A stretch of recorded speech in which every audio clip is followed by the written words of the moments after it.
Hi guys, this video is to demonstrate and ensure that you understand that you have to submit your Edpuzzle as a screenshot and how you can do that. So I'm going to click on this assignment and I've actually submitted it already. If you have not signed up for your Edpuzzle account, here's the link to Edpuzzle. And here are the classroom codes based on whatever period you are in. So make sure you sign up for your Edpuzzle account. When you are done watching the video, it's going to give you a score. If you already completed the Edpuzzle but did not submit the screenshot, don't worry about it. There are tabs across the top of your screen when you first log in that'll say do assignments. Mine are a little bit different. Yours will say do assignments, and if you have anything you have not completed yet, it'll be under that folder. The no due date, you should never have anything here. And I believe your last folder, mine is students. I believe your last folder says completed assignments. So if you finish the video, it will be in the completed assignments folder. I'm going to pretend that I'm just one of the students that is in the class that has 100%. Hopefully they don't mind. I'll probably cover up that name. And so when you screenshot, you're going to hit the control page switch button, which is above the number 6. It will download that video as a file on your Chromebook.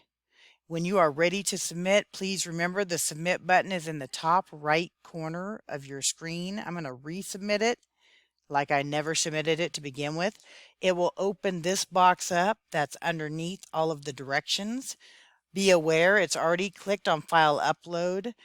There is a chance if you have an issue uploading your file, because you're going to choose file and it will open up all of your folders in your, or I should say on your Chromebook.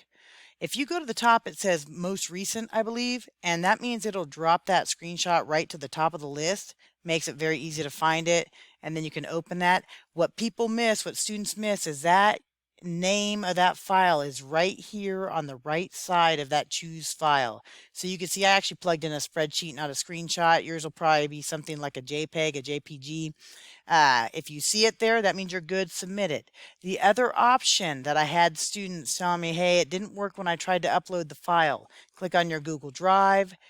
At that point, you're going to select the file or the drive file you want, and you're going to click usually recent if you dropped it in your drive. So you might have to move it. If I go over to my list of files, so let me do this instead. Let me close that.